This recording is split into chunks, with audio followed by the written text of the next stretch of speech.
Hello बच्चों, कैसे हो? आशा है आप अच्छे से पढ़ाई कर रहे होंगे। आज की इस वीडियो में हम फर्स्ट फ्लाइट के पहले chapter a lesson to God को पढ़ने जा रहे हैं। अ लेटर टू गॉड एक बहुत ही मेहनती किसान लेंचो की कहानी है।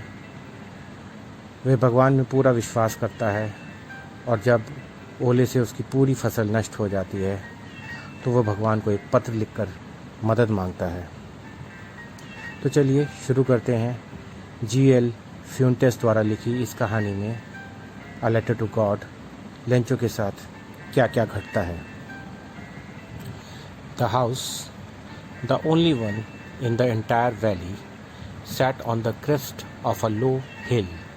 वो मकान जो पूरी उस घाटी के अंदर एक अकेला मकान था और यह मकान इस छोटी सी निचली पहाड़ी के चोटी पर बना हुआ था। From this height one could see the river and the field of ripe corn dotted with the flowers that always promised a good harvest. इस ऊंचाई से कोई भी नीचे बहती नदी और पके मक्के के उन खेतों को देख सकता था जो बढ़िया फसल का वायदा करने वाले फूलों से लदे हुए थे। The only thing the earth needed was a downpour or at least a shower throughout the morning. Lencho, who knew his fields intimately, had done nothing else but see the sky towards the northeast. उस वक्त धरती को केवल एक ही चीज़ की आवश्यकता थी, जो थी एक बौछार या मूसलाधार बरसात। यहाँ डाउनपोर का मतलब है तेज़ बारिश और शॉवर का मतलब है बौछार। लेंचो, जो अपने खेतों की काफ़ी अच्छी समझ रखता था, आज सुबह से उत्तर पूर्व की दिशा में आसमान की ओर ताक रहा था। इसके अलावा उसने कोई भी काम नहीं किया था। Now we are really going to get some water, woman. उसने पत्नी से कहा कि आज हम वास्तव में कुछ पानी प्राप्त करने जा रहे हैं। The woman who was preparing supper replied. उसकी पत्नी जो खाना पका रही थी उसने कहा, Yes, God willing. अगर भगवान ने चाहा तो। The older boys were working in the field. जो बड़े लड़के थे वो खेतों में काम कर रहे थे। While the smaller ones were playing near the house. और जो छोटे बच्चे थे वो घर के निकट ही खेल रहे थे। Until the woman called to them all.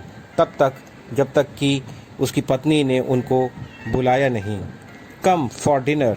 और कहा कि आओ खाने के लिए आ जाओ। It was during that meal that, just as Lencho had predicted, और जैसा कि लेंचो ने अनुमान लगाया था, उस समय भोजन के वक्त big drops of rain began to fall. बड़ी बड़ी पानी की बूंदें बरसात के रूप में नीचे गिरने लगीं। In the northeast, huge mountains of clouds could be seen approaching. और जैसा कि उसने कहा था, उत्तर पूर्व की दिशा से बड़े बड़े पहाड़ों पर बादल आते हुए दिखने लगे थे। The air was fresh and sweet. हवा एकदम ताज़ा और मीठी थी। The man went out for no other reason than to have the pleasure of feeling the rain on his body. और वह बिना किसी कारणवश बाहर निकल गया क्योंकि वह अपने शरीर पर उस गिरती हुई बारिश को के आनंद को महसूस करना चाहता था। And when he returned he exclaimed. और जब वह वापस लौटा तो वह खुशी से बोला, these aren't rain drops falling from the sky. ये आसमान से गिरती हुई पानी की बूंदें नहीं हैं. They are new coins. ये एकदम नए सिक्के हैं. The big drops are 10 cents pieces and the little ones are 5s. और ये जो पानी की बड़ी बूंदें हैं वो 10 सेंट की हैं और छोटी बूंदें 5 सेंट के सिक्के हैं। यहाँ लेंचो ने पानी की बूंदों को सिक्के के रूप में माना है क्योंकि वह जानता है कि इस बरसात से उसे उसकी पकी हुई फसल को बहुत फ़ायदा होगा और वो पैसा कमा सकेगा, इसलिए उसने पानी की बूंदों को सिक्का माना है। With a satisfied expression he regarded the field of ripe corn with its flowers draped in a curtain of rain। संतुष्टि की भावना के साथ उसने पके अनाज के फूलों के साथ खेत को बरसात की चादर से ढके हुए देखा। यहाँ सेटिस्फाइड का मतलब है संतुष्टि और एक्सप्रेशन का मतलब है भावना। रिगार्ड का मतलब होता है सराहना। But suddenly a strong wind began to blow and along with the rain very large hailstones began to fall। परंतु अचानक तेज़ हवा चलने लगी और बरसात के साथ साथ बड़े बड़े ओले पड़ने लगे। हेलस्टोन्स ओले को कहते हैं। These truly did resemble new silver coins। ये वास्तव में नए चांदी के सिक्के के रूप में दिख रहे थे। The boys, exposing themselves to the rain, ran out to collect the frozen pearls। बरसात में भीगने की परवाह किए बिना लड़के इन जमे हुए मोतियों को इकट्ठा करने के लिए बाहर की तरफ दौड़े। फ्रोज़न का मतलब होता है जमा हुआ और पर्ल्स का मतलब है मोती। It's really getting bad now, exclaimed the man। अब ये बुरा होता जा रहा है, लेंचो ने कहा। I hope it passes quickly। मुझे आशा है कि ये जल्दी ही ख़त्म हो जाएगा। It did not pass quickly।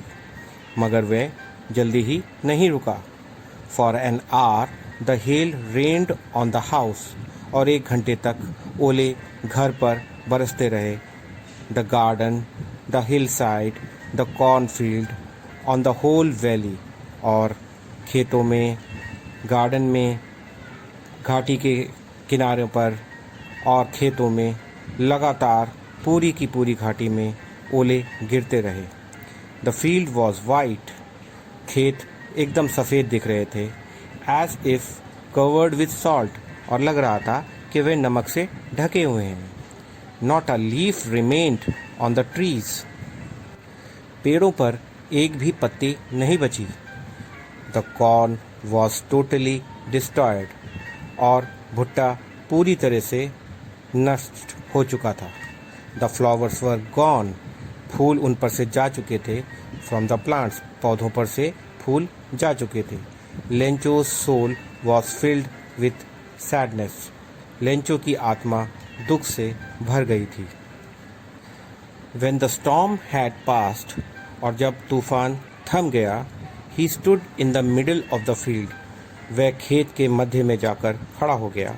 And said to his sons, और अपने पुत्रों से बोला, A plague of locusts would have left more than this।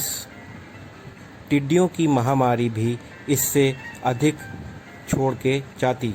Plague of locust का मतलब है टिड्डियों का जब अटैक होता है खेतों पर, उसके बारे में वो कह रहा है। The hail has left nothing. ओलों ने तो यहाँ कुछ भी नहीं छोड़ा। This year we will have no corn. और इस साल हमारे पास ज़रा भी कॉर्न यानी भुट्टा नहीं रहेगा। That night was a sorrow one. और वह रात एक दुख वाली रात थी। All our work for nothing. हमारा सारा काम, हमारी सारी मेहनत बेकार हो गया। There is no one who can help us. अब हमारी सहायता करने वाला यहाँ पर कोई भी नहीं है। We will all go hungry this year. इस वर्ष हमें पूरा साल भूखा रहना पड़ेगा। But in the hearts of all who lived in that solitary house in the middle of the valley there was a single hope, help from God. मगर उन सब के दिलों में जो घाटी के उस एकमात्र घर में रहते थे, एक आशा थी, भगवान से सहायता। That's what they say, no one dies of hunger. हालांकि उन्हें ऐसा लगता था कि सब कुछ बर्बाद हो चुका है, फिर भी वो निराश नहीं होना चाहते थे, क्योंकि वो याद रखते थे कि कोई भी भूखा नहीं मरता। मतलब ये कि भगवान किसी को भूखा मरना नहीं देता। All through the night Lencho thought only of his one hope. सारी रात लेंचो एक ही आशा के बारे में सोचता रहा, द हेल्प ऑफ गॉड, भगवान से सहायता। whose eyes, as he had been instructed, see everything, even what is deep in one's conscience। जिसकी आँखें, जैसा कि उसे सिखाया गया था, सब कुछ देखती हैं, वह भी जो किसी के मन की गहराई में है। यहाँ कंसाइंस का मतलब है विवेक या अंतर्चेतना, जो इंसान के अंदर होती है। Lencho was an ox of a man working like an animal in the fields. Lencho कठिन परिश्रम करने वाला व्यक्ति था, जो खेत में पशु की तरह काम करता था। यहाँ ऑक्स ऑफ अ मैन का मतलब वह एक ऑक्स नहीं है, वह बहुत ही ज़्यादा मेहनत, मतलब कि पशु की तरह मेहनत, बैल की तरह मेहनत करने वाला व्यक्ति था। But still he knew how to write, मगर वो फिर भी लिखना पढ़ना जानता था। द फॉलोइंग संडे, आने वाले रविवार के दिन, एट डे ब्रेक का मतलब सुबह सुबह, he began to write a letter, उसने एक पत्र लिखने शुरू किया, which he himself would carry to the town, जिसे वह स्वयं लेकर के कस्बे या शहर की तरफ जाना था। And place in the mail, और वह स्वयं ही उसे डाक में डालना था। It was nothing less than a letter to God, और यह भगवान को लिखे जाने वाले पत्र से कोई कम पत्र नहीं था। गॉड, ही रोट, उसने लिखा, भगवान, if you don't help me, अगर आपने मेरी मदद नहीं की, my family and I will go hungry this year, मैं और मेरा परिवार इस वर्ष भूखा ही रह जाएगा। I need 100 pesos in order to sow my field again, मुझे 100 पीसोस की ज़रूरत है ताकि मैं अपने खेत में दोबारा बीज बो सकूं। 100 का मतलब होता है बोना। And to live until the crop comes, और तब तक मैं जीवित रह सकूं, तब तक जब तक कि नई खेत में फसल नहीं आ जाती। Because of the hell storm, क्योंकि ओलों की वजह से। यहाँ पीसोस एक करेंसी का नाम है। He wrote to God on the envelope, put the letter inside and still troubled went to the town, उसने लिफाफे पर भगवान को या टू गॉड करके लिखा और पत्र को उसके अंदर रख दिया, और अभी भी वो दुविधा में पड़ा था, लेकिन वो शहर की तरफ निकल गया। At the post office he placed a stamp on the letter, और पोस्ट ऑफिस पहुंचकर उसने डाक टिकट उस पत्र के ऊपर लगाई। And dropped it into the mail box, और उस पत्र को उसने डाक वाले डिब्बे में डाल दिया। One of the employees who was a postman and also help the post office went to his boss laughing heartily and showed him the letter to the god। वहाँ पर एक व्यक्ति जो कर्मचारी था, जो कि एक डाकिया भी था, उस डाक खाने में और दूसरे कामों में मदद किया करता था, ज़ोर ज़ोर से हंसता हुआ अपने पोस्ट मास्टर के पास उस पत्र को लेकर गया, जो कि भगवान के नाम पर लिखा गया था। लॉफिंग हार्टली का मतलब है दिल खोल कर हंसना। Never in his career as a postman he known that address, अपने पूरे संपूर्ण कार्यकाल में उस पोस्टमैन ने, डाकिये ने, कभी भी ऐसा पता नहीं देखा था। अगर आप आपको ये वीडियो पसंद आई हो तो फिर इस चैनल को लाइक करें, सब्सक्राइब करें और कमेंट सेक्शन में जाके कमेंट्स दें।